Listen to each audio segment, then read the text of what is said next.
All Da Vinci, is everything connected? Yes, Merlin. The device has been connected to Shirou's head. Merlin let out a smile. Great. Now we can how Shirou became a heroic spirit. Right now, Merlin and Da Vinci were in the corner room of Chaldea's theater, hooking Shirou up to a device that looked like a film recorder from a movie theater.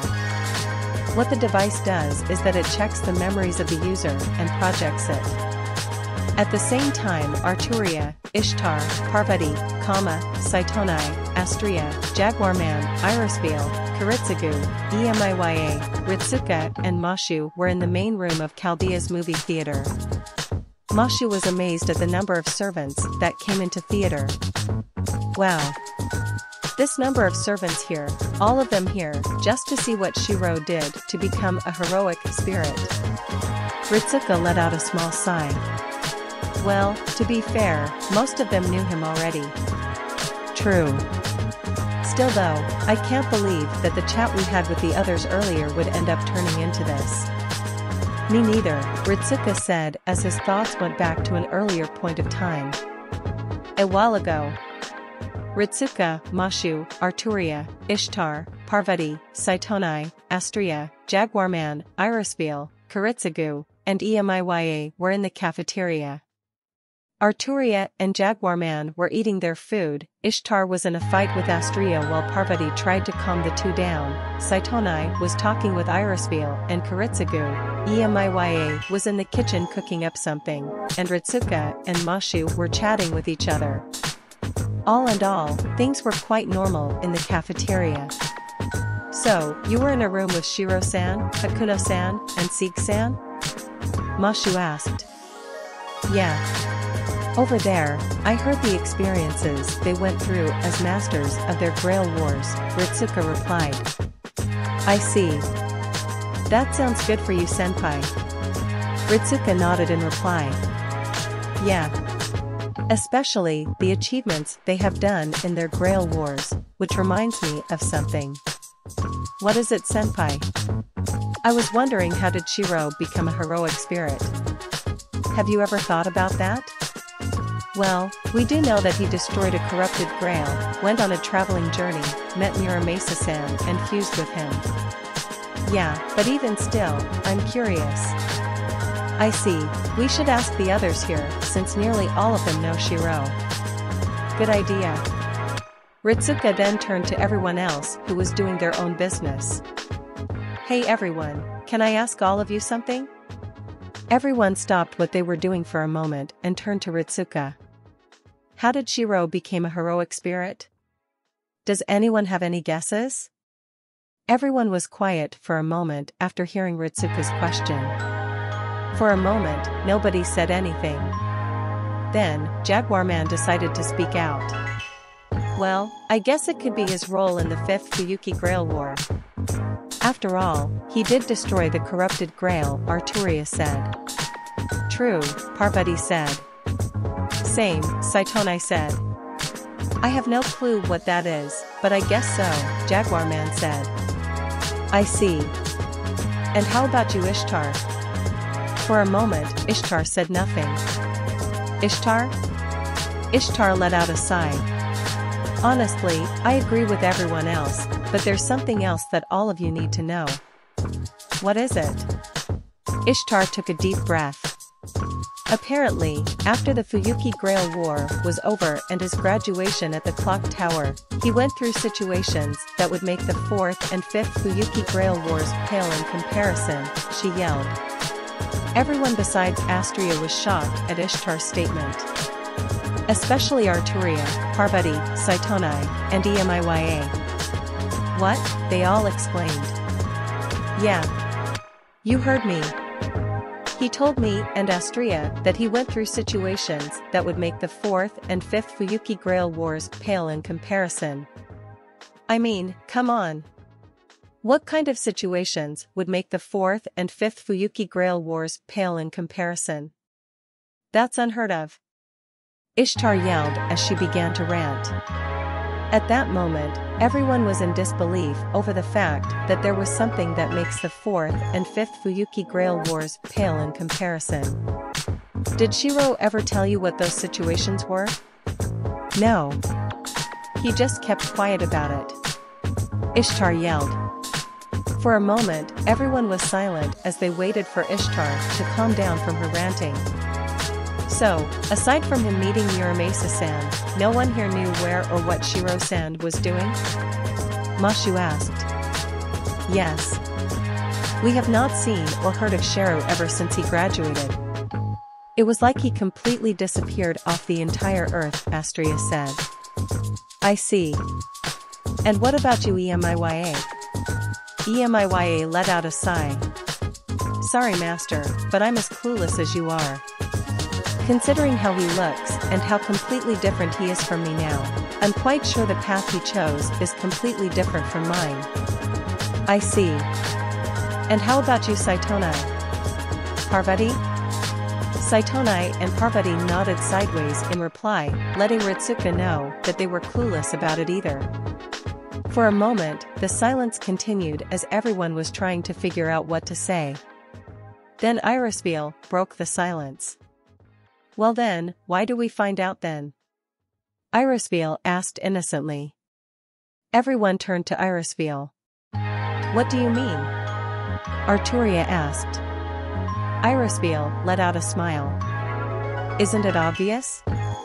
If we don't know what Shirou's life after his Holy Grail War was, then we'll just find that out ourselves. I see. So, we'll ask him then? Irisville let out a smug grin. Oh, I have a better idea. Just give me a moment. She said as she left the cafeteria, leaving everyone else with a look of shock on their faces. Scary. They all thought in unison. So, let me get this straight. You want to know about your son's life after the Fuyuki Grail War and his timeline was over, correct? Merlin said. Yes, Irisville replied with a smile on her face. And why are you asking me this? Da Vinci asked. Well, after hearing the conversation about Shirou's life from Master and the others, I can't help but wonder what situations he got himself into. From what I heard, my son went through situations that make the 4th and 5th Fuyuki Grail Wars pale in comparison. Merlin was shocked, but let out a smile. Is that so? Well, that sounds interesting. Indeed. A series of events that make the 4th and 5th Fuyuki Grail Wars pale in comparison? That's something I never heard of. Alright. I'm in. Perfect. Irisville exclaimed with a smile on her face. Now, how are we going to make this plan work? Well, Da Vinci could make a device that would scan Shirou's memories, and I can knock Shirou out, Merlin said. I agree with Merlin here, Da Vinci said. Great! And thus, Merlin, Da Vinci, and Irisville began their plan of unraveling Shirou's life after the 5th Fuyuki Holy Grail War. Back to the present. Even now, I'm surprised that news about Shirou's life being shown spread so quickly, Ritsuka said. Me too. Mashu said. Meanwhile, Arturia, Ishtar, Parvati, Saitonai, Astria, Jaguarman, Irisville, Kiritsugu, and Emiya waiting for the event to start. Well, looks like we're finally about to know what he was doing after the Holy Grail War was over, Arturia said. Exactly. I will finally know what Emiya-kun was hiding from me. Ishtar yelled. Nay-san, calm down, Parvati said. Although I also want to see Senpai's memories. I can't blame her though. I mean, from her and Astria's perspective, Oniai-chan went missing afterwards with no way to contact him.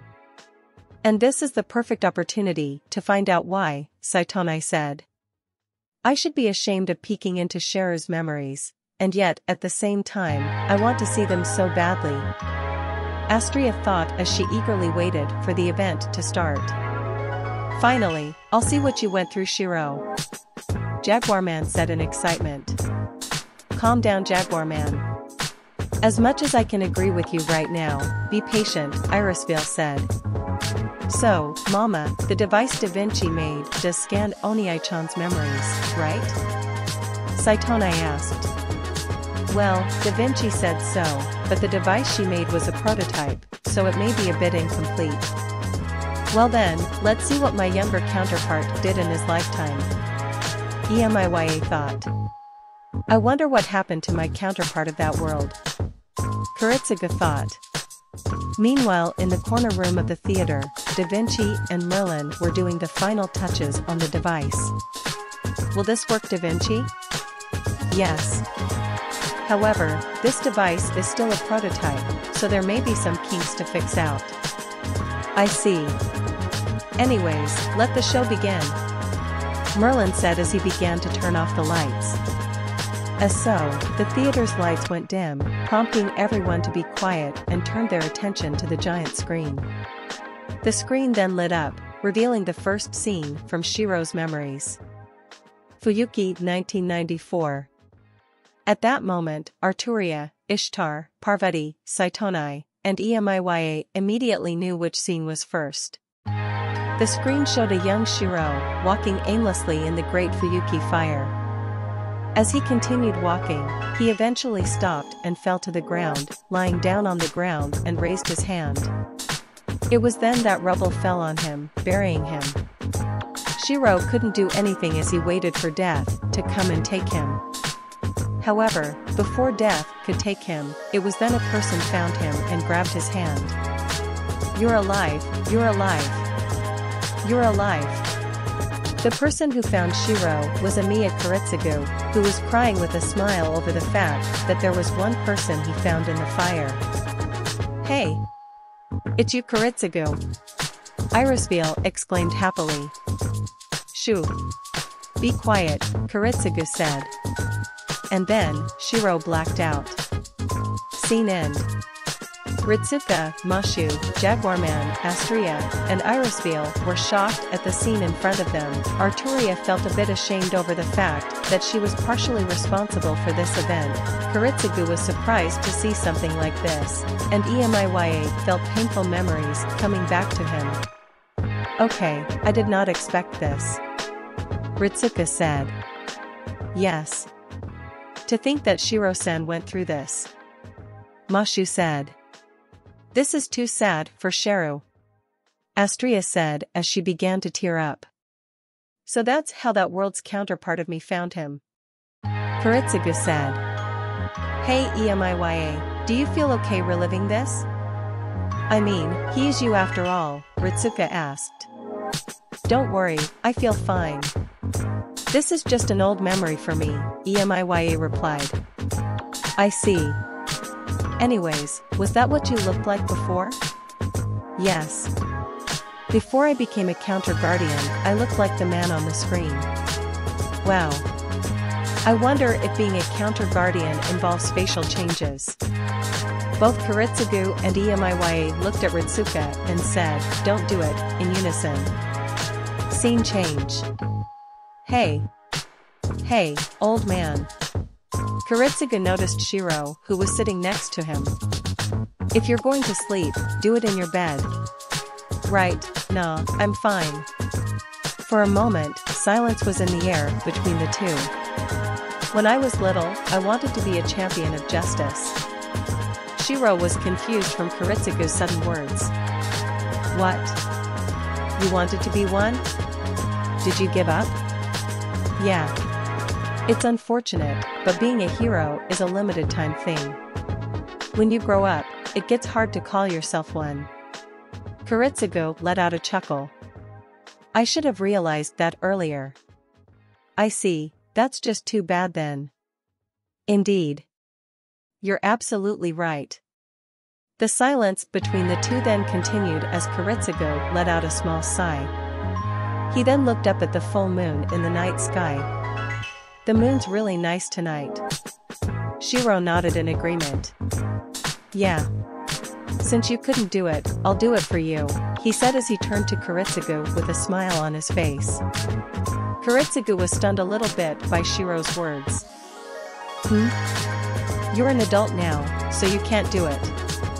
But I can. Leave it to me, your dream. Kiritsugu was silent for a moment before continuing. I see. Then he was silent again and closed his eyes. Yeah. I can be at peace now. For a moment, Kiritsugu didn't move as he just sat still, unmoving. It lasted for a while, and it was making Shirou worried. Old man? And just like that, Kiritsugu died, leaving Shirou alone. Scene end. Nearly everyone wanted to cry from the scene itself, especially the girls. Meanwhile, Emiya felt reminiscent of the scene while Kiritsugu just looked at the scene in silent shock. So that's how that my counterpart of that world died. Kiritsugu thought. Wow, so that's why I didn't see Kiritsugu, now everything makes sense. Saitonai said. Weiwa. Why? Why did the Kiritsugu of Shirou's world had to die like that? And to leave poor little Shirou alone like that, it's too sad. Irispiel said with tears coming out of her eyes. Yeah, I agree. Arturia said. Me too. Parvati said. This is too cruel for Shirou, why did had to go through all of this? First was the fire, now he lost his adoptive father in front of him. This is unfair for him. Astria said. I agree with that. Jaguar Man yelled. Emiya let out a sigh. Well, blame the Grail for this. Exactly, Ishtar replied. Scene change. Shirou was panting as he got into the living room. As he was breathing for air, he felt something in the air. It's him. He came after me, Shirou said as he got up, only to fall down again. A weapon. I need a weapon. Shirou then felt the rolled up poster from earlier. As he grabbed it, he let out a small sigh. Such luck, but I just got to give it everything I've got at this point. He then closed his eyes. Trace on. Material composition, strengthening, complete. Shirou then got up. You're on. I'm not going to let the same thing, he said before he felt another presence in the living room. He then turned around to see Siyu striking at him, forcing him to move back while falling at the same time. Shirou quickly regained his posture and assumed in a defensive position. Ah, this is just great. I did you a favor by not making you feel any pain, Siyu said as he raised his spear. But, to think I have to kill the same person twice on the same day, don't get lost on your way to hell, this time. Siyu then lunged his spear while Shirou barely blocked it, forcing the spear to scathe him on his arm. Siyu was a bit surprised. This is surprising, he said as he examined the earlier action. I see. The fact that you're still alive after getting your heart run through means something. I feel, as weak as it is, some magic power from you. Siyu then continued to swing at Shirou while Shirou continued to block Siyu's swings. Eventually, Siyu saw an opening and exploited it, swinging Gi-Balg at Shirou's side, forcing him to fall and crash through the doors. Shirou tried to get up, but Siyu didn't let him recover and lunged his spear again, forcing Shirou to jump through a glass window and run to the nearby toolshed. Siyu let out a grin and ran towards him. He caught up to him and kicked him on the side, making Shirou fly towards the toolshed. Our game of hide-and-seek ends here, Siyu said as he twirled Gi-Balg and lunged it at Shirou, forcing him to dodge on the stairs. Shirou then fell backwards on the door and ended up in the toolshed. Shirou was trying to get up before Siyu caught up to him. Just give up. Shirou was frustrated. Damn it. Siyu then swung Gi-Balg at the rolled-up poster, shattering it into pieces. He then twirled his spear again. Checkmate. You gave me a little surprise, kid. Just maybe, you might have been the seventh one. The seventh one? Siyu chuckled. Even so, this is the end for you. Yeah, right. I just got my life saved. I'm not going to die that easily. I can't just die meaninglessly like this. I can't die. It was then that the summoning circle behind Shirou lit up, blinding the two momentary. In an instant, a person came out and attacked Cu, knowing Shirou down on the ground in the process. Shirou then looked up to see the person who attacked Cu. It was Arturia Pendragon, the King of Knights. Servant Saber. Upon your summoning, I have come forth. I ask you, are you my master? Shirou was speechless at that moment. Scene end. Everyone was speechless while Arturia was grinning on the inside. Wait, so Saber-chan got into the house because Shirou summoned her? Jaguar Man yelled. Is that how you met Shirou, Arturia? Ritsuka asked. Yes. It was one of the most memorable moments in my life, Arturia said with a smile on her face. Wow, such a scene like this, it's amazing. Mashu said. Exactly. Just as Lancer was almost about to kill him, Arturia shows up and saves the day. Irisville exclaimed happily. Although how was it that there was a summoning circle over there? Kiritsugu, well, Shirou's version of that man over there, created that during the 4th Fuyuki Grail War, Arturia replied. I see. Meanwhile, Emiya was looking at the scene with nostalgia while Ishtar, Parvati, Saitonai, and Astria looked at the scene with interest, and a bit of jealousy in their eyes. So that's how Senpai met Saber-san. Parvati thought. Damn, being summoned at that exact moment and saved Shirou, nice move, Astria thought. Scene change. If it's an opponent you cannot defeat in reality, visualize something that will allow you to defeat him in your imagination, Emiya's words said as they were in Shirou's mind. Shirou closed his eyes. I'll make one for you, he thought. Emiya's words came into his head again. For that is the only thing you can do. Berserker Hercules jumped towards Shirou while holding Rin in one of his hands. In Shirou's mind, the blurred image of Caliban came into his head. The image then switched to Arturia holding Caliban in her hands. I'll make a sword that you can use. In an instant, a projection of Caliban appeared in Shirou's hands. That sword is mine. Arturia said as she was surprised with the projection of Caliban. Shirou looked at the projected Caliban for a moment before noticing that Hercules was still coming at him. Shirou went for the arm that was holding Rin and slashed it off, breaking the projection in the process. Shirou moved back for a moment. Just one more time. A sword that shouldn't have shattered got shattered, because there was a flaw in my visualization. He moved his arms again. Begin tracing. The blurred image of Caliban appeared in his head again. Meanwhile, Hercules let out a roar and ran towards Shirou. The enemy I have to face is myself. I can't allow even a single deviation or compromise in detail, he thought as the projection was forming in his hands. Hercules then swung his weapon at Shirou. Shirou! Arturia yelled. Shirou quickly blocked the attack from Hercules. Hercules swung again, forcing Shirou to dodge each swing and move to the side. Basic structure, visualized. Component materials, duplicated. Accumulated age, duplicated. All processes involved, exceeded. Shirou raised his arms. Bind my visualizations together to form a true sword. And then, Caliban formed in his hands once more. Hercules went towards Shirou again, swinging his weapon at him again. Shirou blocked his attack, but the force of Hercules' attack made him fly backwards and rolled in the ground. Shirou! Ilya let out a hoof. There's no way you can beat Berserker, anyway. Shirou struggled to get up.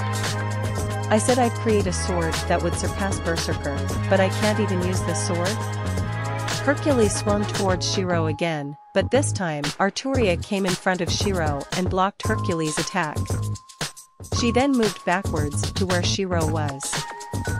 Shirou, the sword, she said as she held onto Caliban's handle while looking at Shirou. Shirou immediately knew what Arturia was thinking at that moment and held Caliban with her. The projection of Caliban lit up brightly. As Hercules swung at both Shirou and Arturia, the couple then swung Caliban at Hercules together, smashing Hercules' weapon and stabbing him at the same time. Hercules' eyes went black for a moment while a pillar of light came out. "Is that your sword, Saber?" Hercules said. "This is Caliban, the sword in the stone which chooses the king, the sword lost for all eternity. However, it is nothing more than an illusion created by that man, a sword that will never exist again, but even an illusion of it is formidable. Who would have thought a single blow could have defeated my body 7 times? And just like that, Hercules disappeared." Scene end. "What scene was that, Arturia?" Ritsuka asked. "That scene was when me, Shirou, and Rin fought off against Emiya and her servant," Arturia replied. "Saitonai, you were a master?" Ritsuka asked. "Yes," Saitonai replied. "And I suppose Hercules was her servant?" "Correct." What that Shirou-san's first time using projection?" Mashu asked. "Yes.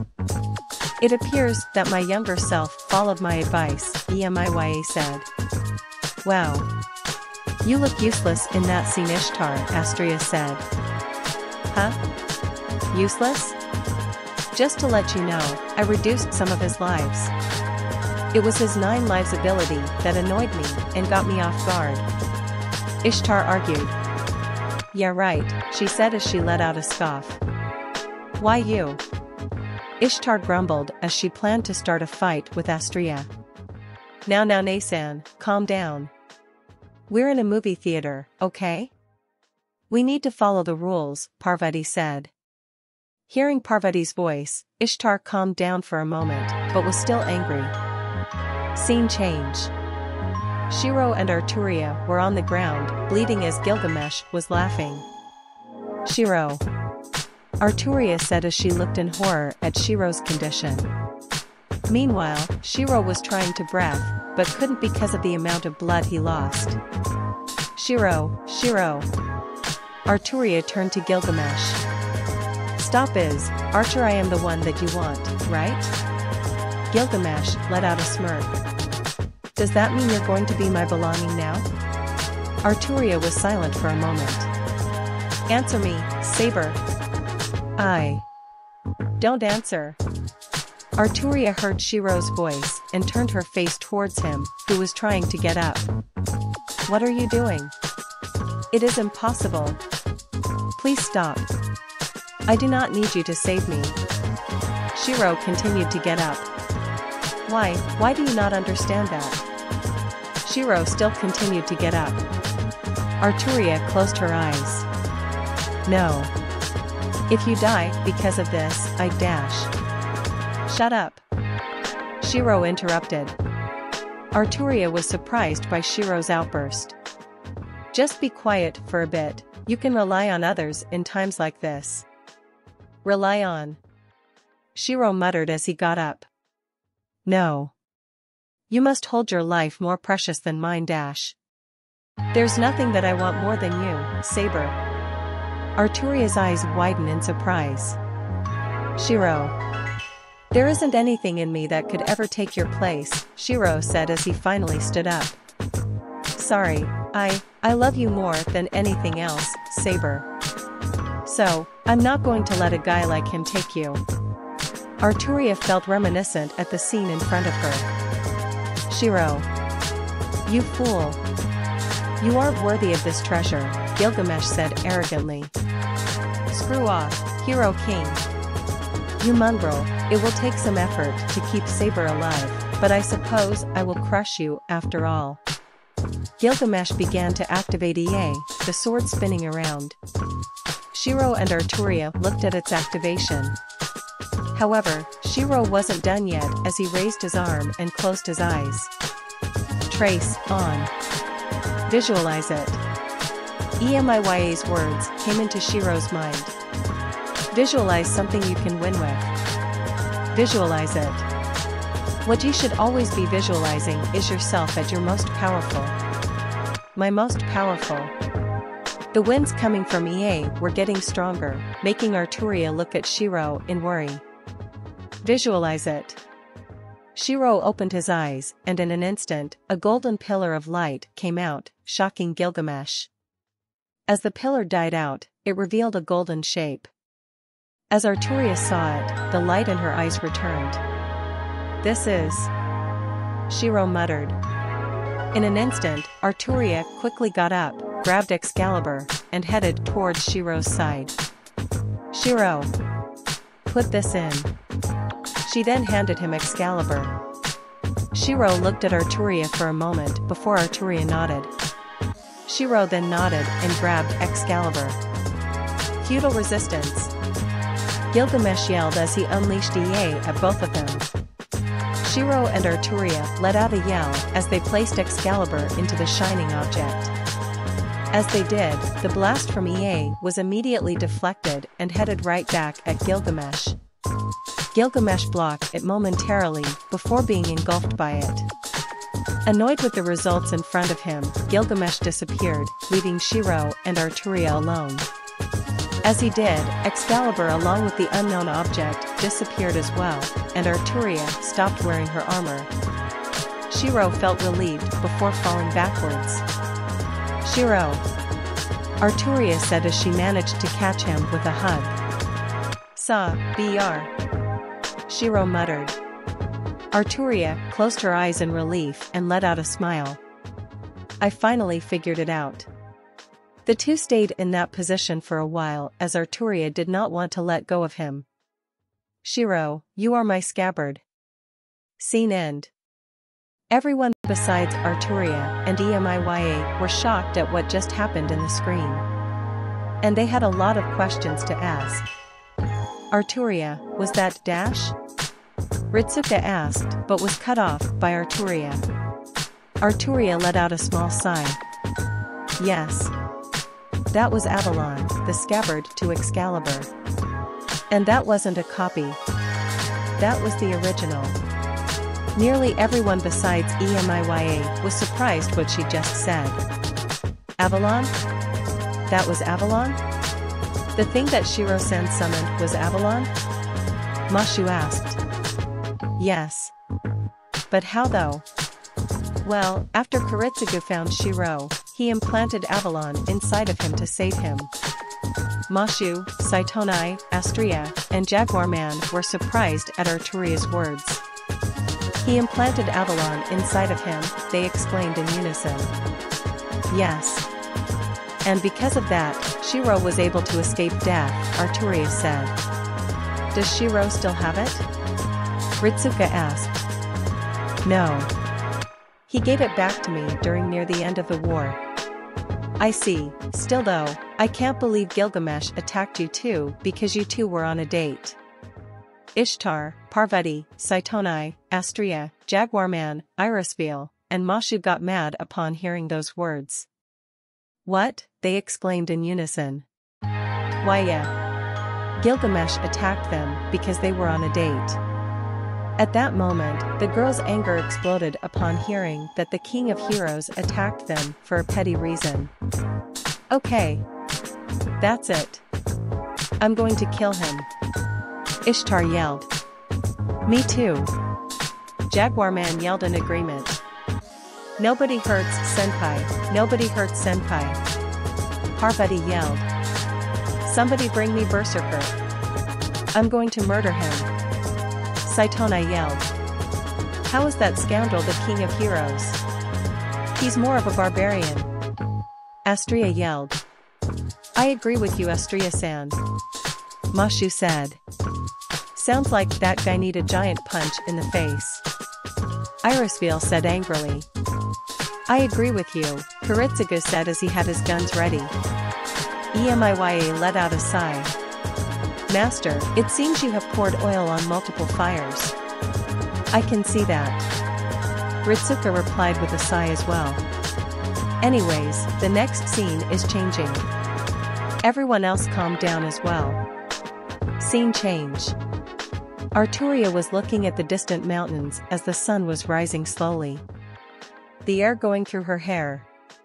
Shirou was behind her, his last command seal fading away. With this, everything has ended, yes?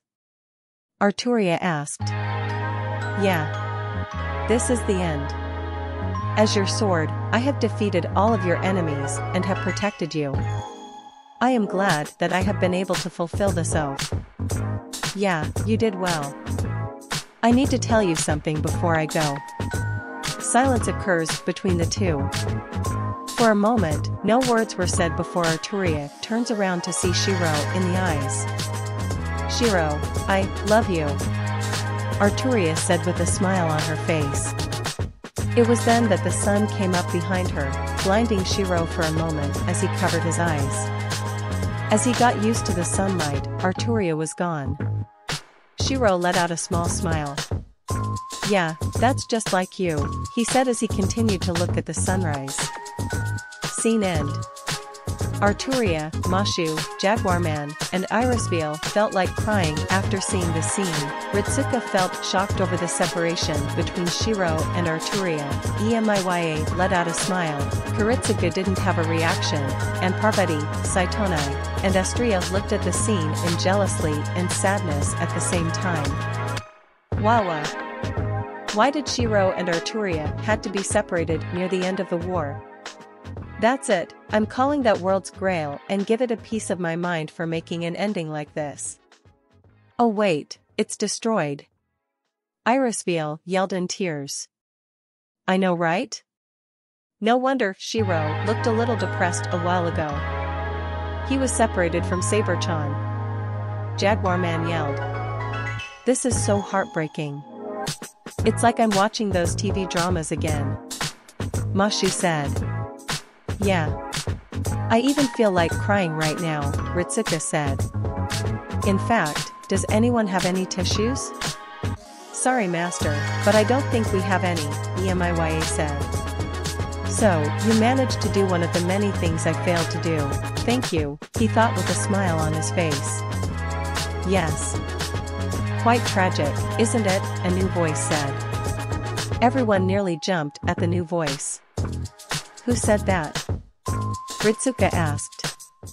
However, Ishtar and Astria immediately knew that voice. That voice, no, it can't be. Me, young Ritsuka. Everyone looked around to see where the new voice came from. As they looked around, they saw a man sitting behind all of them, eating popcorn. The man looked old, has white hair and a beard, and was wearing old-styled European clothes. That man was Kishter Zelrich Schweinord, one of the 5 living magicians who were capable of true magic beyond modern science or magecraft, and master of the second magic. Hello there, young Ritsuka. I suppose this is the first time we've ever met, Zelrich said with a smile on his face. And you are?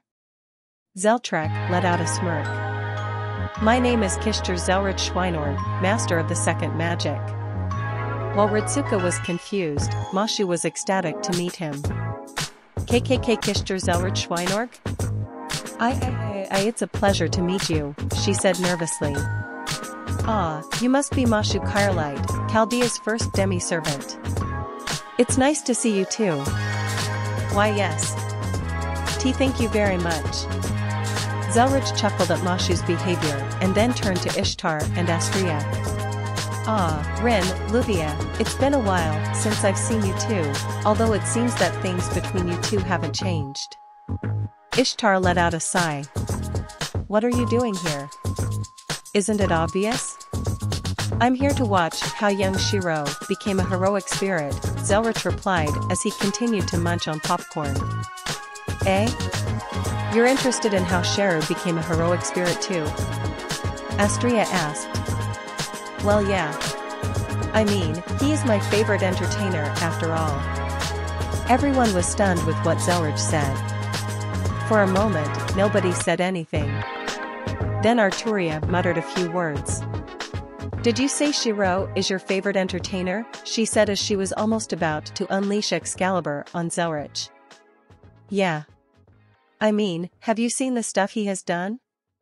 I've seen him do so much crazy shit that impressed me, and that's saying something. You mean the stuff he went through that makes the 4th and 5th Fuyuki Grail Wars pale in comparison? Parvati asked. Exactly. In fact, when I overheard the servants Merlin and Da Vinci creating a device that allows to view Shirou's memories in the kaleidoscope, I invited myself in. Everyone was dumbfounded at what Zelrich said. Since when did you get here? Emiya asked. Ever since the first scene. Everyone's mouths dropped. Really? How come we didn't see you then? We could have noticed you earlier. Ritsuka said. Because of 2 things. One was that all of you were focused on the screen in front of all of you, and the other was that I was in the back while all of you were in the front. Simple as that. Again, everyone was dumbfounded over Zelrich's explanation, and they realized he was right. Anyways, the next scene is coming, so be quiet. I want to see this. Everyone quickly shut up and turned to the screen. Scene change. Shirou was walking in a forest, heavily clouded by fog. As he walked in the forest, he saw a few people passed out, sitting on trunk of a tree or lying down on the ground. Shirou looked at the people in worry and examined him. As he did, he noticed that they were alive, just barely. This many people here, just what happened here that caused this many people to be in this condition? Is this the work of a bounded field? Well, guess I'll have to find it and release it. Shirou then moved on to explore the forest, hoping to find the source of all the unconscious people. As he did, it was then that he heard a small sound in his ears. What the heck? What is this sound in my ears? As Shirou continued to explore the forest, the sound in his mind kept getting louder and more accurate at the same time. It was then Shirou realized what the sound was. It was the clinging of metal, and he exactly knew where that sound came from. His reality marble. The swords in my reality marble, I haven't heard this type of sound from them. Are they resonating to what is in this forest? Well, guess I'll find out soon. It looks like I'm getting closer to the source. Shirou then kept walking, using the sound in his ears as a guide to find the source of all the unconscious people. As the sound got louder, he realized he was getting closer. When he found the source, he let out a chuckle as he felt that fate was toying with him. Because in front of him was a katana that was wedged into a stone upside down. The katana itself looked simple. The handle and hilt was in black, and the blade itself were the size of a regular katana. However, despite its looks, Shirou felt so much power radiating from the katana itself. This katana, this is no ordinary katana. This may be the source of all those unconscious people earlier, although how though? And how is it that this sword itself was able to affect my reality marble? Well, no time to ask questions later. I need to pull it in order to wake those people up. Shirou then walked up to the katana wedged in the stone and proceeded to pull it out. However, when he did, he felt that something expanded and connected inside of him. And then Shirou passed out. Inside Shirou's reality marble. When Shirou opened his eyes, he realized he was in his reality marble. As he looked at his reality marble, he let out a small smile at how it looked. It resembled a grassy landscape with multiple flowers and weapons. The sky itself was blue and there was a sun over there. As Shirou continued to look at his reality marble, he saw his copy of Caliban, which was embedded on a stone and was near his copy of the Emiya residence. As he continued to look at it, memories of his time in the 5th Fuyuki Grail and Arturia came into his head, and he let out a small smile because of it. However, it was then he heard a voice. And in his shock, the voice sounded like his, but older. Well, I'll be damned, the voice said.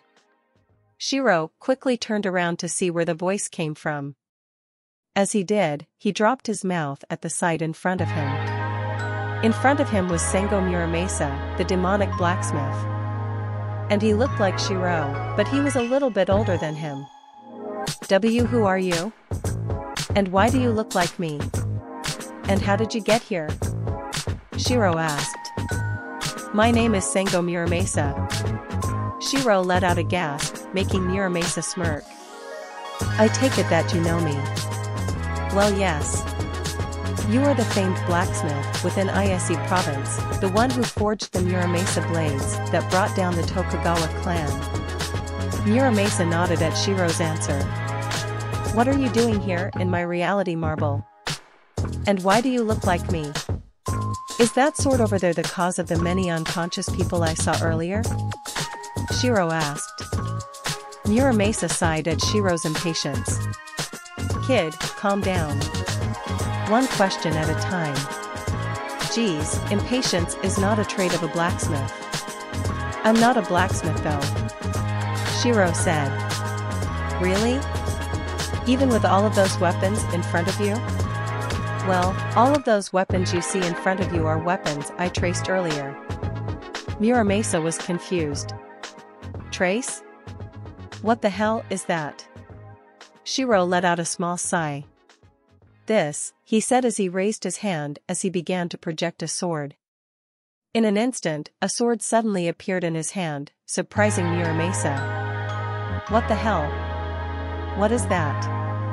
Muramasa yelled. That's tracing. What tracing does is that it not only does it reproduce the shape and substance of an object, but also its entire history as well just by looking at the object itself. However, the object's rank itself goes down by 1. For a moment, Muramasa did not say anything, and Shirou was wondering if he made him mad. Are you mad? Shirou asked. Muramasa let out a sigh. Let me check something for a moment, kid, he said as he checked the weapon Shirou traced earlier. As Muramasa examined the traced weapon, he was baffled by the high quality the weapon was despite being a copy. Muramasa then handed the traced weapon back to Shirou. Damn, I'm impressed. Shirou was surprised. Really? You're not mad? Well, to be fair, I am a bit ticked that you're able to make swords out of thin air without any materials or some sort. However, at the same time, I'm impressed that you were able to make a sword of excellent quality, Muramasa replied. Shirou felt relieved now, he known he did not make the blacksmith mad. Anyways, you got questions to ask, right? Muramasa said. Why yeah. What are you doing here in my reality marble? And why do you look like me? Is that sword over there the cause of the many unconscious people I saw earlier? So that's the name of the place we're in, huh? What is your name, kid? Emiya Shirou. Emiya Shirou, huh? That is a nice name. Well, then Emiya Shirou, let me answer both your first question and second question. The reason I am here is because the sword you held on to dragged me out from the afterlife and put me here. Shirou was confused. How though? Muramasa let out a smirk. It's because you're my descendant. Shirou was baffled. Huh? What? You did not hear me for the first time? You're my descendant. I am your descendant? That's right. And the blade you touched was a Muramasa blade. Shirou was silent. For a moment, he recomposed himself of his mind and emotions, trying to put the pieces together. Well then, that explains why you look like me. Well, a bit older. I know, right? Imagine my surprise seeing something that has my face, well, younger that is. I swear, it's like looking in a mirror. Speaking of which, you did take this well, Muramasa said with laughter in his voice. I've been through so much stuff that finding out that you're my ancestor seems to be a breeze. Anyways, is that sword over there the cause of the many unconscious people I saw earlier? Muramasa let out a sigh. Sadly, yes. And let me tell you something about that Muramasa blade. A long time ago, that blade was wielded by a swordsman from the Edo period. Over time, however, that swordsman became obsessed with blood and went on a murder spree in this area. He was stopped later on, though the blade was later cursed because of my legend and the amount of blood the sword has tasted, thus creating this situation in front of you. Shirou was surprised. I see, just one question. What is it? Did you have any regrets creating the Muramasa blades? Muramasa let out a smirk. Nah. I didn't have any regret creating the Muramasa blades. I see. Anyways, now that I have answered your questions, it is my turn to ask you a question. Sure. Ask away. Just what were you planning to do with all of those weapons here? Are you planning to start a war or something? Shirou let out a chuckle. Nope. The weapons you see here are the results of my journey. Journey? For what? Power? Fame? Wealth? Shirou let out a small sigh. To search for a certain person, in hopes of meeting her again. Muramasa let out a smirk. And I suppose said person happened to be related to that sword over there, he asked as he pointed to Shirou's copy of Caliban, which was embedded on a stone. Shirou was slightly shocked. How did you know? Easy. Before we had this conversation, you were looking at that sword in the stone for quite some time. I figured you might have either a connection with the sword, or rather, the user itself. I see. For a moment, none of them said anything as both Shirou and Muramasa were trying to figure out how to continue the conversation. Then Muramasa had a few words to say. Let me ask you this, kid, just how important is that person of yours that you were trying to search? Shirou let out a smile. She is the most important person to me in my entire life. After we were separated from each other, I made a promise to myself to see her again and live in her honor. Muramasa was intrigued for a moment. Even if you have to risk your life to see her? Yes. For a moment, Muramasa was silent.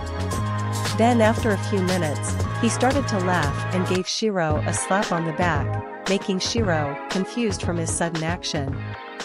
What? Shirou asked. Kid, that is one of the craziest dreams I have ever heard of. Muramasa said with laughter. You would actually risk your own life to search for a girl? That's something I have not ever heard in a while. Not in this era, that is. Muramasa continued laughing while Shirou let out a small sigh. After a while, Muramasa was done laughing and spoke to Shirou again. You know, you and I are a lot similar. How so? Well, I've spent my life trying to create the ultimate blade, and you spent your life searching for the girl you were looking for. Yeah. Both of our dreams may be impossible for us, but I will never give up. No matter what happens later on, I won't waver. As long as I live, I will continue to search for her, as this path is the one I chose without any regrets, Shirou said as he raised his hand into the sky. Even if it ends in your death? Yes. Muramasa was impressed with Shirou's conviction and did not sense any hesitation in his words. Which led to a certain conclusion. Okay then, kid, I have decided. Shirou was confused for a moment. I've decided that I'm staying here in your reality marble, he said as he sat on the porch of the copied Emiya residence. Shirou was baffled for a moment. Huh? Yeah. You heard me, I'm staying here in your reality marble. Why though? Because your reality marble is a better place than the afterlife itself. It's gotten quite boring over there. However, with all those swords in front of me, I can't pass on an opportunity like this. I must examine them all. Shirou was shocked with Muramasa's outburst. He sounds like a mad scientist, or magus. He thought with a shocked face. Muramasa then turned to Shirou's shocked face. Don't worry, kid, I'm not going to possess your body or haunt your mind. I'm just going to stay here quietly, and that's it. I see. However, in exchange for me residing in your reality marble, I will give you all of the information of the Muramasa blades and the Tsumigari Muramasa, my noble phantasm. Shirou was shocked about this. Really? All of the blades you created? Yeah. Think of it as a gift from your ancestor. Shirou was stunned for a moment, but he accepted the offer. Very well, I accept. Muramasa let out a smirk. Alright then. Now all we need to do is to transfer the information about the Muramasa blades into you. Yes, but how do we do that? Simple. Come here for a moment. Shirou then got closer to Muramasa for a moment. It was then Muramasa placed his hand on Shirou's forehead. This will hurt for a moment. And in an instant, Shirou felt a bunch of information coming into his head, feeling like he could pass out, again. Back to the real world. Shirou woke up and realized that he was on the ground. As he came conscious, he noticed that the katana was still there, wedged in the stone.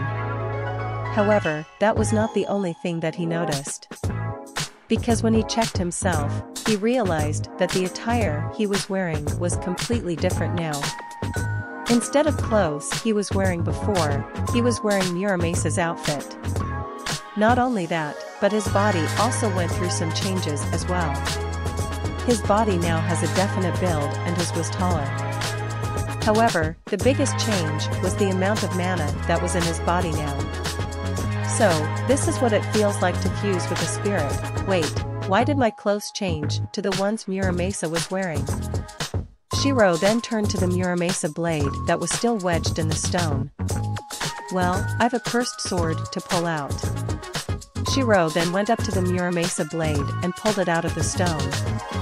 As he did, he then raised it in the air, symbolizing the fusion between him and Sengo Muramasa. Scene end. So that was the full story between Shirou and Gramps. Ritsuka said with interest. Yeah, Zelrich said. Although in my opinion, I think young Shirou's luck got a lot worse after picking up that blade, he said jokingly. What do you mean by that? Mashu asked. Well, as I mentioned earlier, he encountered so much crazy shit afterwards. What kind of crazy shit are you talking about? Ishtar asked impatiently. Now, be patient, Rin. That will come up soon. Fine. Hey Arturia, isn't that scene familiar to you? Saitone asked. Yes.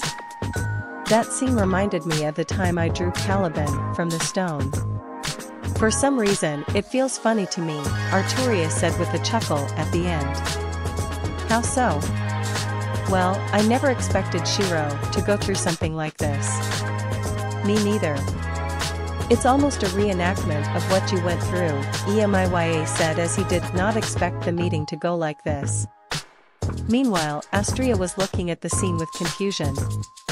Is there something wrong, Astria? Parvati asked. That outfit, isn't Shirou cold when wearing that wherever he goes? Everyone nearly sweat dropped upon hearing Astria's question. Really? Scene change, unknown reality marble. There were flames everywhere. In fact, the entire space was in flames except the floor. Shirou was panting as he was nearly exhausted from all the dodging he had to do. Man, this is going to be harder than I thought, and these flames are making things worse. He then looked at the enemy in front of him. And his enemy was Zephyrantz el-Salik, a former magus turned dead apostle ancestor who has gone rogue a long time ago. In an instant, Zephyrantz raised his hands and slammed them on the ground. As he did so, a pillar of flame was about to appear below Shirou. Shirou felt the heat below him growing and barely dodged the upcoming pillar of flame that came out from the ground. However, it wasn't the only pillar of flame he had to dodge as another pillar came up below him. Shirou barely dodged that one as well. Ha ha ha ha ha ha ha. Dance, I say. Dance in the palm of my hand. Zephyrantz yelled. TCH. I don't have time for this. I need to get closer. He thought as he continued dodging the pillars of flames Zephyrantz kept summoning. As Shirou kept dodging the pillars, he got closer to where Zephyrantz was, bit by bit. Eventually, he finally reached to where Zephyrantz was. Using his Muramasa blade, he then slashed one of Zephyrantz's arm. Damn you! Angered by Shirou's action, Zephyrantz then created a wall of flames around, forcing Shirou to move back. Zephyrantz looked at the stump where his arm used to be and became angry. How dare you? How dare you cut my arm off and ruin my fun? Fun? You mean killing innocent people and draining them of their blood? Shirou asked angrily. Yes. Killing people and taking their blood gives me pleasure and joy. After all, it is what a dead apostle ancestor lives for. Blood. I love the taste of blood and human flesh as I bit into them. Especially the ones that are still alive and struggle against my whim. It makes it more interesting. Ha ha ha ha ha ha ha. At that moment, Shirou knew that this dead apostle ancestor was too dangerous to be left alive, which meant Shirou only had one way to solve this problem. To kill him. Shirou then got up, still breathing for air and using his Muramasa blade for support. Looks like there's no other to talk you out of this, huh? Zephyrantz stopped laughing for a moment. Sadly, yes. There is only one end to this. Either you, or I die, he said sarcastically. Anyways, let's finish this. Agreed, Shirou said as he put his Muramasa blade back into its scabbard. As he did, he then raised his arm. Trace on. In an instant, a weapon appeared in his hands. It was Gibalg, the barbed spear of death. Shirou twirled the spear like how Siyu would and was in a position similar to how Siyu would use his spear. For a moment, nothing happened between the two as they were waiting for who would make the first move. Then Shirou made the first move and lunged towards him. Zephyrantz then shot blasts of fire at him, but Shirou dodged some of the blasts while deflecting them at the same time. Zephyrantz was getting tired of this and decided to end the battle a bit quicker. He then gathered up his mana and then proceeded to summon a giant pillar of flame at Shirou, who didn't have time to dodge it and was hit with it. Looking at the event, Zephyrantz let out a sigh as the flames engulfed around Shirou. Well, looks like my fun is over. Oh well, might as well to wait for the next unlucky victim. He thought as he looked at the pillar of flame. However, to his surprise, Shirou suddenly came out from the pillar flame, catching him off guard. In an instant, Shirou stabbed him with Gibalg. And he felt the pain. D-damn, you. Zephyrantz muttered before he died. Shirou pulled Gibalg from his lifeless body, making him fall forward to the ground. Shirou looked at Zephyrantz's lifeless body. Well, it's over now. Scene end. Everyone was confused with what just happened while Zelrich let out a sigh. Zelrich, who that person that Shirou killed? Ritsuka asked. Zelrich let out a sigh. That person was Zephyrantz el-Salik, a former magus who turned into a dead apostle ancestor who has gone rogue a long time ago. Ishtar, Astria, Saitonai, and Mashu were shocked at what Zelrich said. What? They all exclaimed. Yes. You heard me, Zelrich said with a smirk on his face. Emiya Kuan went up against a dead apostle ancestor? All by himself? Ishtar yelled. Exactly. And this was the first time he's done it. Later, he would encounter more to my surprise. Why though? Why did Shirou had to fight against a dead apostle ancestor? Astria asked. Apparently, he heard reports of him terrorizing a few villages in the north. So, like the hero of justice he is, He went there and killed the dead apostle ancestor, causing his rampage to end. Ishtar, Astrea, Saitonai, Mashu, Jaguarman, and Irisville were amazed with what Shirou did. Wow, so that's how Shirou-san became a heroic spirit. Mashu said. Well, that's one part of it in his story, Zelrich said with a smirk. Of course, there's more after all, Saitonai said. Exactly.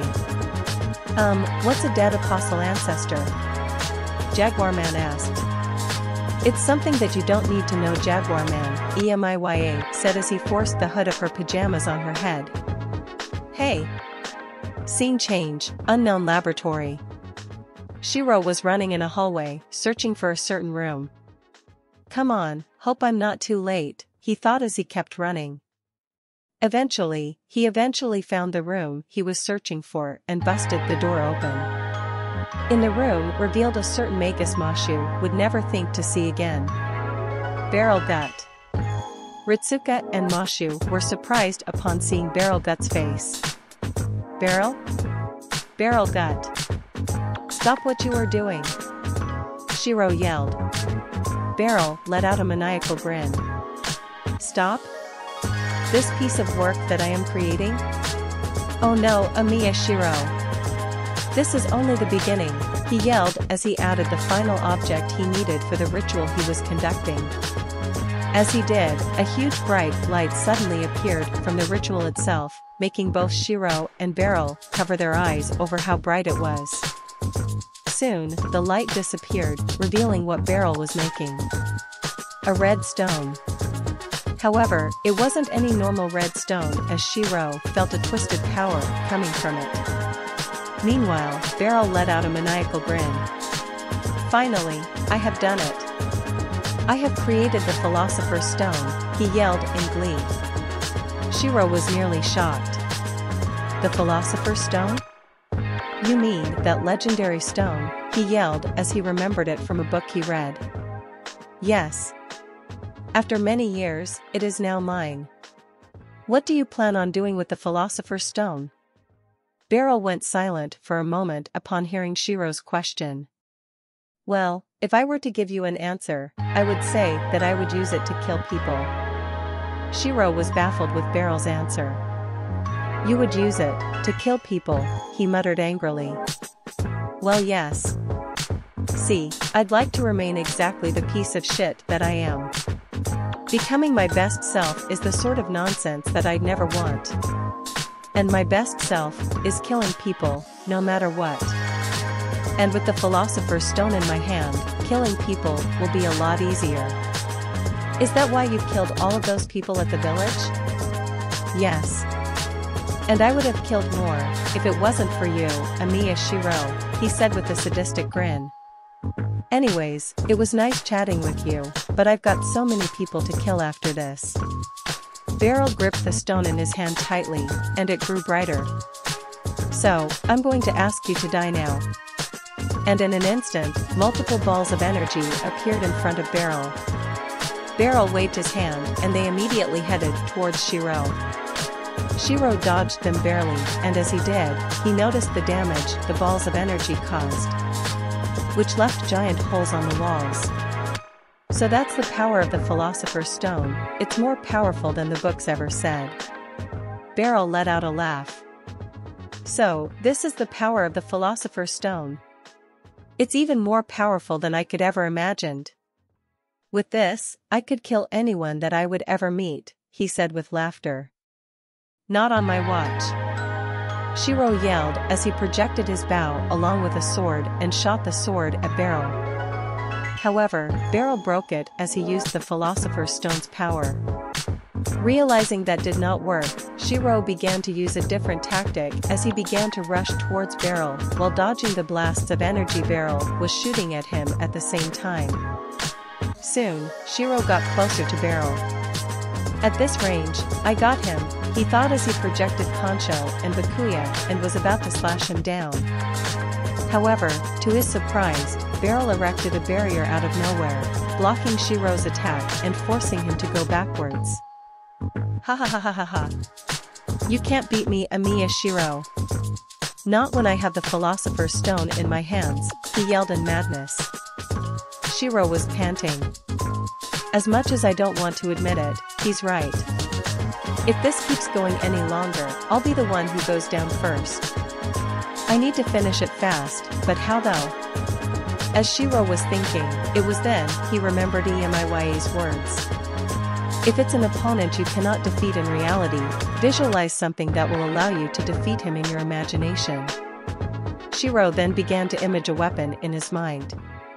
A weapon, I need a weapon that can cut through anything.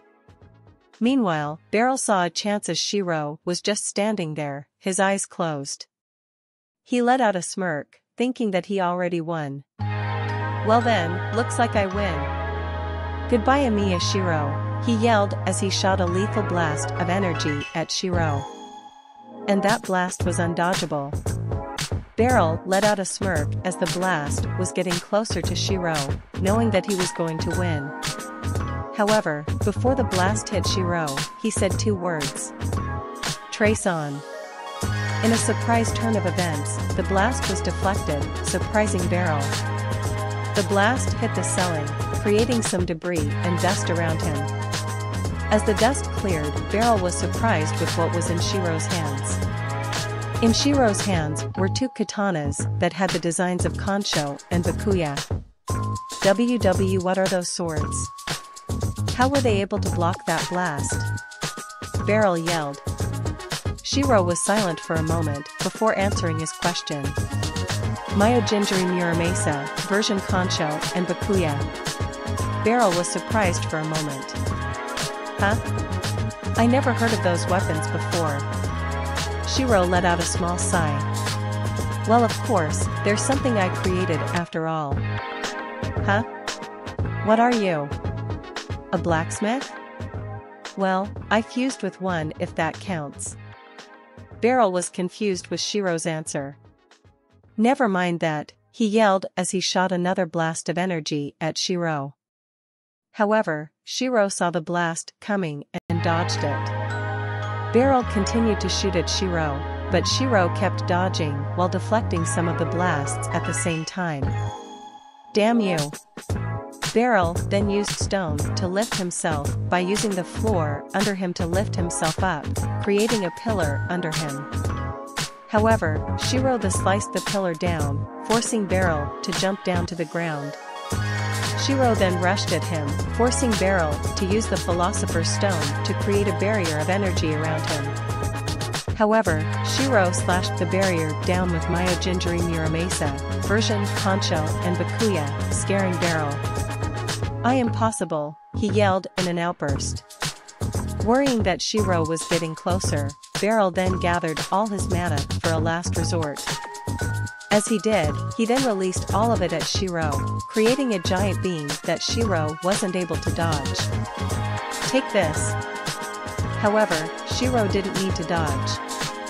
Because at that moment, Shirou brought out his hand and said a few words. Ro Aias. Version Avalon. In an instant, a golden seven-petaled flower appeared in front of Shirou, protecting him from the blast. Soon, the blast disappeared, revealing Shirou protected by the golden seven-petaled flower. Beryl was stunned at what just happened and couldn't figure out what to do next. As he was going into a mind frenzy, Shirou was getting closer to where Beryl was, and it was freaking Beryl out by the second. Stay back, he yelled as he raised his arm. However, that action proved to be a mistake for Beryl as Shirou saw a chance and knocked the Philosopher's Stone out of Beryl's hand. After that happened, he raised his fist. It's over. And Shirou punched Beryl in the face with an reinforced fist, knocking him out. D-damn you! Beryl muttered as he dropped to the ground. Shirou then moved away from the dead body and headed towards where the stone was. He then picked the stone up. As he did, he examined the stone and concluded one thing. This stone, it shouldn't be here. Not in these hands or in this world. Shirou then threw the stone and in an instant, he sliced the stone into pieces. Scene end. Everybody was shocked at what just happened, especially Ritsuka and Mashu, because they did not expect to see Beryl Gut to be a part of Shirou's journey. Wow, I did not expect to see Beryl here, Ritsuka said. Me neither. And the way he was acting, it scares me. I know that he was a criminal at the clock tower, but this is new, Mashu said. Yeah. And the way he was saying, it sickens me. Agreed. He sounds like an enemy of women as well, Jaguar Man said. Indeed. It's a good thing Shirou knocked him out, Irisfeel said with a smile. Meanwhile, Ishtar was shocked for a different reason. What the hell? The Philosopher's Stone exists? And Emiya Kuan destroyed it, she yelled. It seems so, Saitonai said. Isn't that a shame? I mean, it is noble of Shirou to not let it fall into the wrong hands, but why did he destroy it? Well, he just didn't want anyone to misuse its power, especially people like him, Zelraj said. Exactly, Arturius said. True, still though, he could have shown it to us at least. Astria said. Emiya let out a sigh. Like he would. To be fair, he's me after all, and I don't carelessly show stuff around to other people. Scene change, unknown battlefield. Sword clashed against sword. A red blade versus a silver blade. The landscape itself looked torn from the clash between the two. There were craters and swords everywhere. And in the middle of all of that was Emiya Shirou fighting a mysterious person. The mysterious person had long black hair, red eyes, and was wearing a long black robe. That person was known as Asa Kim Dowan. As Shirou and Asa Kim were clashing swords, the mysterious person moved back for a moment. As he did, he brought out his hand. Raster Edge. Asa Kim yelled. Upon hearing those words, Ritsuka was shocked. No way. In an instant, a beam of green light came out of Asa Kim's hand and went towards to where Shirou was, forcing him to dodge. Seeing an opportunity, the mysterious person rushed towards Shirou and proceeded to strike him down. However, Shirou saw that coming that blocked his attack. Shirou kicked Asa Kim back, gaining some distance from him. Sword barrel, full open. Shirou yelled. In an instant, multiple blades appeared behind Shirou. Shirou then went forward at Asa Kim with the floating swords behind him. In an instant, the swords behind Shirou immediately launched themselves at Asa Kim, who blocked them with ease. Despite that, Shirou pressed forward towards Asa Kim, clashing with him once again. As he did, they kept swinging their swords at each other. As the swinging of swords continued, Shirou then projected another sword to try to get an advantage on him. Soon, Shirou began swinging two swords at him, but it didn't make any difference as Asa Kim was handling it normally. As they locked swords at each other, they then went back to their corners, gaining some distance from each other. It was then that Asa Kim then raised his hand in the air. Gokuen no Goyo, embrace the inferno.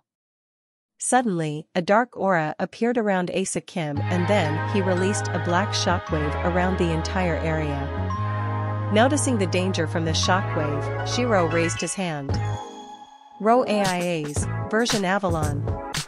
In an instant, a golden seven-petaled flower appeared in front of Shirou, protecting him from the shockwave.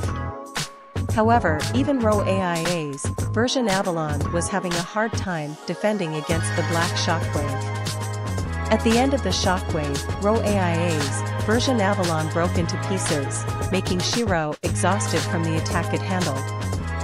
Asa Kim was surprised with what just happened. Not bad, but let's see how you can handle this, he said as he raised his sword, and used his other hand to grab the blade, moving his hand sideways. As he did that, his hand was bleeding. However, he didn't mind as in an instant, he lunged himself at Shirou in high speed, catching him off guard. Rumbling Discalibur. And then, he stabbed Shirou. However, he wasn't done yet as he grabbed him with his hand that was bleeding and went up into the air with him. He then let go of him and then started to slash him continuously while creating a magic circle around him, while letting out a haunting laugh. Everyone's eyes widened upon seeing Shirou getting stabbed, and they were getting worried. As Asa Kim finished the magic circle suddenly blew up, forcing Shirou to go down to the ground. Miraculously, Shirou survived, but barely. That was close. If it wasn't for me reinforcing my body, I would have been dead already. He thought as he struggled to get up. As he was getting up, Asa Kim landed on the ground in front of him. Well then, you seem to be quite the interesting person here. You managed to survive rumbling Discalibur. Quite the feat here, Asa Kim said. Well, I'll take that as a compliment, Shirou said as he was panting for breath. Asa Kim smirked. You know, you are quite the enigma to me. Why is it that you keep living and fighting despite the pain you are in? We have been at this for a few times, and you are still here. Just what is that drives you? How are you able to be still here? Shirou was silent for a moment before saying his answer. There is a promise I made to myself that I need to keep, he said. Really now? Yeah. And until I fulfill my promise, I will continue to live. No matter how painful life can be, or how much I suffer, I will live until I meet her again. Asa Kim was silent for a moment before he continued to talk. I see, then let me ask you this. Shirou stayed silent for a moment. Would you give me the pleasure of taking that away from you? For a moment, Shirou felt his anger rising from the mysterious person's question. However, he calmed himself down and replied, I'll die before I'll let that happen. Asa Kim let out a smile. Well then. Try and stop me from doing so. I will. Shirou then sheathed his Muramasa blade and raised one of his arms while placing the other on the raised arm. As he did, he then began to chant. My body is made out of swords. In an instant, swords appeared around him. My blood is of iron and my heart of glass. As Shirou continued his chant, his magical circuits began to flare up in his body, making them visible to see. I have created over 1,000 blades. Unaware of loss, nor aware of gain in every battle. Withstood pain to create weapons, striving for that utopia. This body is made out of infinite swords. And at that moment, everything was encased in a bright light, causing Asa Kim to close his eyes. In Shirou's reality marble, Asa Kim opened his eyes to see that he along with Shirou were in a different battlefield. As he looked at Shirou's reality marble, he noticed the many weapons that were around. Surprised, aren't you? Asa Kim turned around to see Shirou in the distance.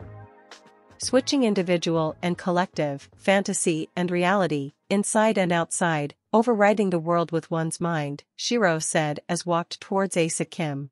The innermost thaumaturgy, reality marble. Shirou unsheathed his Muramasa blade. This is the place that both he and I saw. Hey, what do you think? Asa Kim didn't say anything. It's a word encompassing an infinite number of swords. But to me, they're more like graves, Shirou said as he pointed his Muramasa blade at Asa Kim. Sorry, but please keep me company until my blades run out. Asa Kim let out a smirk. Very well. I hope you can keep things interesting for me as well, he said as he also pointed his sword at Shirou. Soon, Shirou and Asa Kim ran towards each other and started clashing once more. Sword swing met sword swing, block met block, neither of them were giving up an inch. Shirou then ran towards Asa Kim while summoning swords to attack him. However, Asa Kim was dodging them easily while swinging his sword at the falling swords. He then raised his hand and then floated in the air. Tragic genocider. In an instant, small black birds appeared from Asa Kim's hand and went for Shirou. However, Shirou saw the black birds coming and proceeded to dodge them while fending off some of them at the same time. However, that was all a distraction as Asa Kim appeared from the air and tried to slash Shirou. However, Shirou managed to see that coming and blocked his attack head-on. He then pushed him back and proceeded to charge at him. As he did, he then summoned Caliban out from its stone, grasped it in his hands, and swung at him. Sword of Selection, grant me power. Cleave the wicked. Caliban. In an instant, a giant beam of light appeared from the tip of the sword and was fired at Asa Kim. He barely had time to dodge, at the distance between him and Caliban was close and was hit with the blast. However, the onslaught continued as Shirou then projected a bow and Caliban. He then placed the sword on the bow and then started to prop it. My core is twisted in madness. Caliban. And in an instant, Shirou shot Caliban at the mysterious stranger, creating a giant explosion upon impact. Shirou let out a sigh as he saw the explosion. Phew. Hope that did it. But then again, this is an evil immortal interdimensional space god that can control the Akashic records from another universe we're talking about here, so I wouldn't be surprised if he survived that, he thought. Everyone beside Ritsuka had their eyes widen upon hearing that. Wait, what? They thought. And just as Shirou thought that, Asa Kim came out of the blast, although not unscathed. Well now, shooting a sword with a bow, that's quite unheard of. Shirou let out a sigh. You aren't the first one to say that, you know. Asa Kim let out a chuckle. True. Anyways, as much as I want this to continue, I think it's about time that we end this. Agreed, Shirou said as he unsheathed his Muramasa blade and held it up. Meanwhile, Asa Kim then grabbed Discalibur and used it to create a wound on his hand. As he did that, he then raised his hand. Embrace the darkness and break the light, he yelled as he jumped. Evil divinity. In an instant, 3 dark magic circles appeared in front of him and flew through the 3 magic circles. As he did, he was surrounded by a black aura. Meanwhile, Shirou was preparing to unleash his noble phantasm. I'm not the King of Knights, Arturia. I'm not the one praised as the Hound of Ireland, CU. I'm not the Witch of Betrayal, Medea. I'm not the great hero, Hercules. I'm not the wandering swordsman, Sasaki. I'm not the fallen goddess, Medusa. And I'm not the counter-guardian of humanity, Emiya. Why, out of all people, I, a magus, was summoned. For being unable to foresee that, this is your defeat. Once seeking for the ultimate blade. A blade of steel, cutting no flesh, nor bones, and neither life. What I seek for is the clearance of resentment. The cutting of bonds, fate and destiny. Shirou's Muramasa blade soon began to glow. At the same time, however, every sword that was in Shirou's reality marble started to light up, and there was a red aura around him that was swirling around him like a harsh wind. That is, to free oneself from karma. Upon one's arrival are countless tools. Carved over 1,000 blades, forming a pile of swords. This is the place where all paths cross. This is the place where all desires flow. This is the place where all deaths await. My whole life was for this single swing. Soon, Asa Kim was getting closer to Shirou. Fall into the infinite prison. Lay Buster, he yelled. However, it was then that Shirou swung his sword. The heart of the blade is right here. Take this is my Tsumagari Muramasa. Shirou then swung Tsumagari Muramasa at Asa Kim. As he did, a few pillars of fire suddenly came out of the ground. Afterwards, the pillars disappeared, revealing the tomb. For a moment, nothing happened. Then Asa Kim stood up and said a few words. Well then, looks like I lost. And then, a bunch of blood splurted out from Asa Kim as he fell to the ground. Shirou did the same but caught himself at the last moment and instead was kneeling on the ground. So, this is what death feels like. Asa Kim then started laughing. What's so funny? Shirou asked. Well, throughout my life, I've been trying to find a way to die. However, this cursed body of mine wouldn't allow it. I thought I would be cursed to wander forever, not being able to die, until I met you, that is. I see. How does it feel? Honestly, it feels refreshing. I see rest for all of eternity in the afterlife. Shirou said while breathing air at the same time. Shiruga let out a smile. Yeah. Maybe, I'll will. Goodbye, Asa Kim Dowan. Yeah. Goodbye, Emiya Shirou. Asa Kim started to disappear, not before saying his last words. The wind is calling me, that voice I heard once before. And then Asa Kim Dowan disappeared as his body faded away, leaving his blade behind. Scene end. Everyone was completely speechless at the scene while Zelrich let out a smirk. After all, they just saw Shirou kill an evil immortal interdimensional space god that can control the Akashic records from another universe. For a moment, nobody said anything. Then, Arturia decided to break the silence. Zelrich, are my eyes deceiving me, or did we just witness Shirou dash? Arturia asked, but was cut off from Zelrich. Zelrich's smirk grew even bigger. Your eyes aren't deceiving you, young Arturia. Shirou killed an evil immortal space god. At that moment, everyone exploded. What? Shirou/Senpai/Oniai-chan/Shirou killed an evil immortal space god? Yup. As soon as Emiya heard Zelrich's answer, he was freaking out on the inside. Okay. This is ridiculous. How did my younger self manage to get into a fight with an evil immortal space god? And furthermore, an evil immortal space god that can control the Akashic records from another universe? What is this bullshit, Zelrich? How though? How is that even possible? He may have Tsumagari Muramasa and a reality marble, but this is crazy. Even for that idiot. Plus, if word about this spread, he would have gotten himself a ceiling designation immediately. Or from any of the other stunts. Ishtar yelled. Exactly. And why did Shirou had to go and fight him? Astria said. It's because I asked him to do it. Everyone was stunned for a moment. You asked him to do that, they said in unison. Yeah. But why though?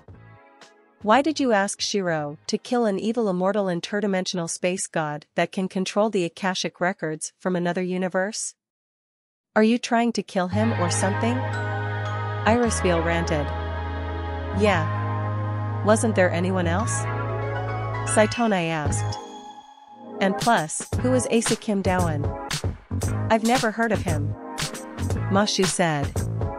One question at a time, people, one question at a time, Zelrich said with a sigh. Soon, everyone got quiet, allowing Zelrich to explain his reasons. Okay. As I mentioned earlier, Asa Kim Dowan is an evil interdimensional space god who is cursed with immortality and has went through the cycle of destruction and rebirth many times, causing the destruction of many universes. Everyone besides Ritsuka was dumbfounded over Zelrich's explanation.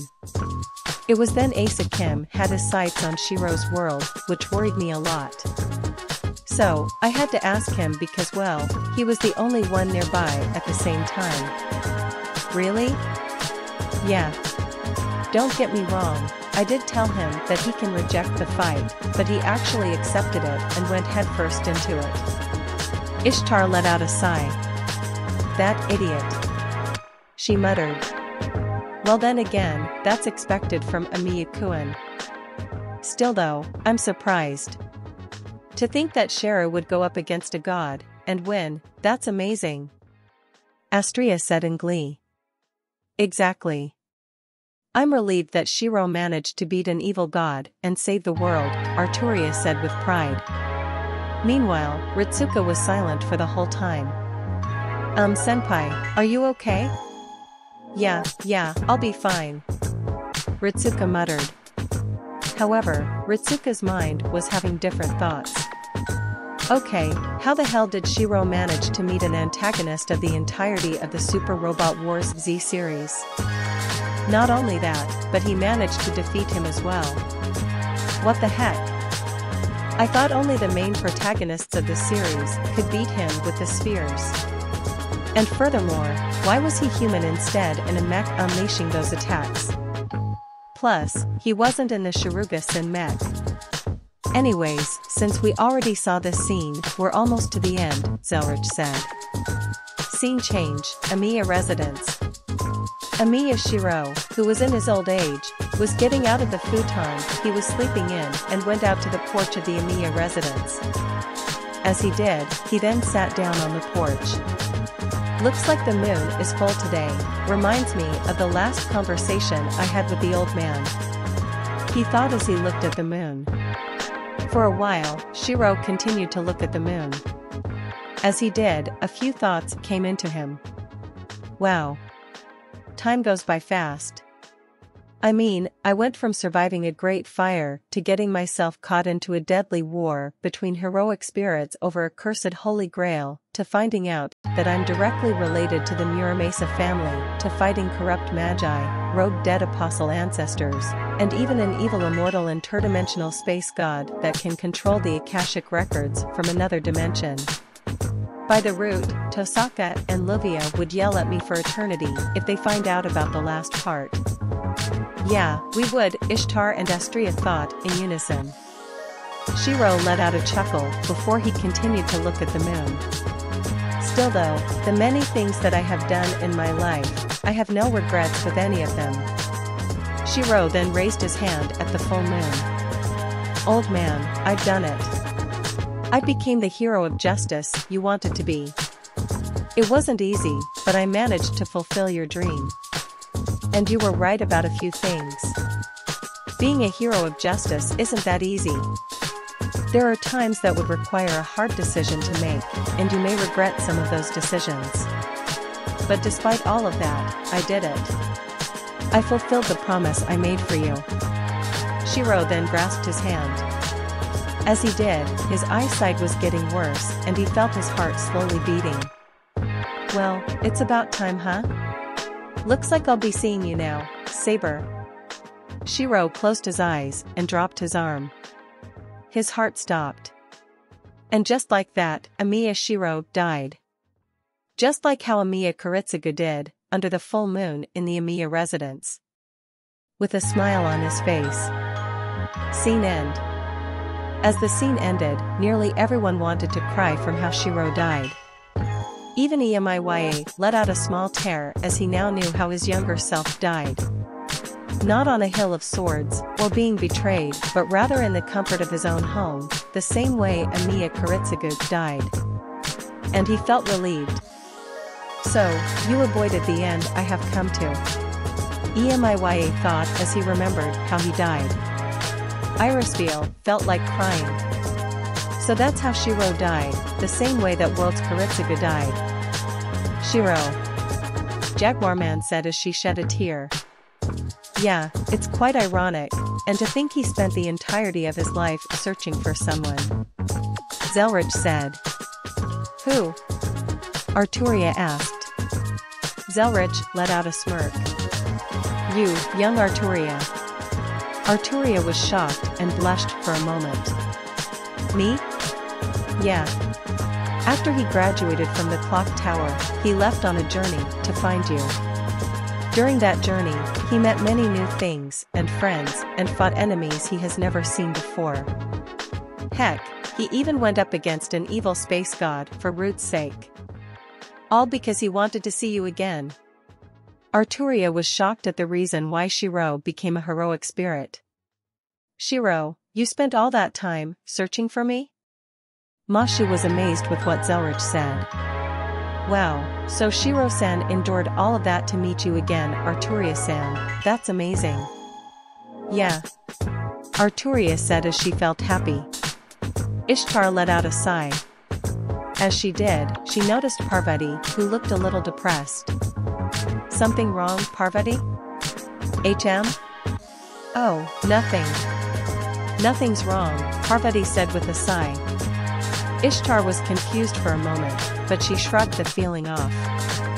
Meanwhile, Irisville had a few thoughts going in her head. So, that's how my son became a heroic spirit, all to meet Arturia again. Well then, looks like we have a winner here, she thought with a smile on her face.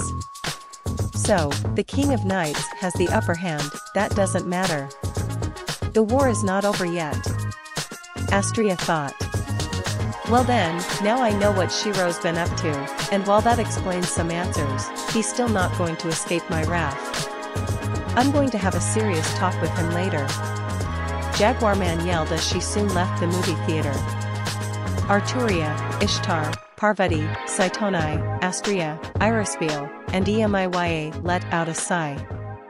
Oh well, here she goes. Zelrich got out from his seat. Well then, looks like the event is over, which marks my time to leave now. Hope to see all of you again, he said with a smug grin. And in an instant, Zelrich teleported back to the kaleidoscope. As he disappeared, Ishtar and Astria had a grim look on their faces. Something tells me he's going to return later, they thought in unison. Meanwhile, well then, this was unexpected, Merlin said. No kidding. Who would have ever thought that Shiro became a heroic spirit by fighting dead apostle ancestors, corrupt magi, and an evil immortal interdimensional space god who can control the Akashic records from another universe. And he was just searching for Arturia. That's amazing, even for me, Da Vinci said. Well, that's love for you. It can help people surpass their boundaries. Exactly. Also, did you expect to see Zelrich here? Nope. His surprise arrival even shocked me. I can't believe he actually came out of the kaleidoscope to watch the scenes. And with a bag of popcorn netherless. Me too. The two were silent for a moment before Merlin came up with an idea in his head. Hey Da Vinci, can I borrow the footage for a moment? Well, sure, but why? Merlin let out a sinister smirk. Oh, you'll see. Thanks to Merlin's idea, news about Shiro's feat of killing an evil immortal interdimensional space god who can control the Akashic records from another universe spread throughout Chaldea. And the reactions were crazy. In Arturia's case, when she told her counterparts about the feat, they were amazed at how Shiro managed to take a task like that on himself. However, upon mentioning that he was searching for Arturia, Arturia and her counterparts got into a fight over who gets Shiro. In Ishtar's case, when she told her counterparts about the feat, they were in disbelief over how Shiro managed to kill an evil space god. This disbelief even grew when she told them that Zelrich was there as well. In Parvati's case, when she told her counterparts about the feat, they were shocked and scared that he managed to take on a god. However, when Parvati mentioned that he was searching for Arturia, they were a bit sad. In Saitonai's case, when she told her counterparts about the feat, they had their mouths dropped at what he just did. In Emiya's case, when he told his counterpart about the feat, he was dumbfounded over what his younger self did. In Cu and his counterpart's case, they were shocked and interested in the feat and wanted to ask Shiro what it felt like to kill an evil space god. In Medusa's case, she was stunned to find out that Shiro killed an evil space god. And for some reason, she felt a bit of satisfaction. In Medea's case, she was shocked to hear that Shiro killed an evil space god. In Sasaki's case, he was interested and wanted to know what it felt like to kill an evil space god. In Hercules' case, he didn't care. However, in Gilgamesh's case, he was not amused over the fact that Shiro killed an evil space god. Furthermore, his counterparts even scolded him when he attacked Shirou and Arturia out of jealousy, annoying him even further. In Nero and her counterparts' case, they were excited and amazed over how Shirou managed to kill an evil space god by himself and wanted to ask him about the details. In Jeanne d'Arc and her counterpart's case, Jeanne d'Arc and her Alter Santa Lily counterpart were amazed while Jeanne d'Arc Alter laughed at how Shirou managed to kill an evil space god. In Okita and her counterpart's case, they were shocked at what Shirou just did. In Musashi's case, she was amazed, excited, and wanted to know how the fight went. In the Knights of the Round's case, they were amazed about Shirou's feat, especially Mordred. In Hakuno's case, she was shocked that Shirou killed an evil space god. Not only that, but after seeing the scene of Gilgamesh attacking Shirou and Arturia, she decided to give him a punishment worse than a restraining order. In Seek's case, he was amazed with Shirou's feat. In Scathach and her counterpart's case, they were amused with Shirou's feat, especially Scathach, since she never met an evil space god before. In Waver's case, he was completely dumbfounded over the fact that Shirou killed an evil space god and had his mouth dropped to the ground, making Rhaenys amused by his reaction while Grey was surprised. In both Amakusa Shirou and Arthur's case, they were surprised that Shirou killed an evil space god. In Jack, Paul, Nursery, and Abigail's case, they were amazed and a little bit sad that they didn't get to see it in the movie theater. All in all, everyone in Chaldea was having a field day. However, it led to one simple question. Which side was the true side of Emiya Shirou? The one who works in the kitchen, helps everyone, and is Da Vinci's favorite guinea pig? Or the one who fights against dead apostle ancestors, corrupt magi, and an evil immortal interdimensional space god that can control the Akashic records from another universe? Omake. Shirou let out a moan as he woke up from his sleep. MNNNH. What happened? The last thing that I remembered was that I was walking in the hallway and suddenly passed out. After a moment of quick thinking, he realized what happened. Merlin. This was Merlin's doing. Well, guess I'll talk to him later and get an explanation, he thought as he let out a sigh. Shirou then proceeded to get out of bed. However, it was then he realized something. He couldn't move. As he tried to move his arms and legs, he saw that they were held on by something. What the heck? Why can't I move? Who's holding on to me? However, it was then that he got his answer. In the form of many voices. Shirou. The voices muttered. Shirou immediately knew the voices. It was Arturia and her counterparts. And that was when Shirou realized that he was in a den of lions, and there was no escape.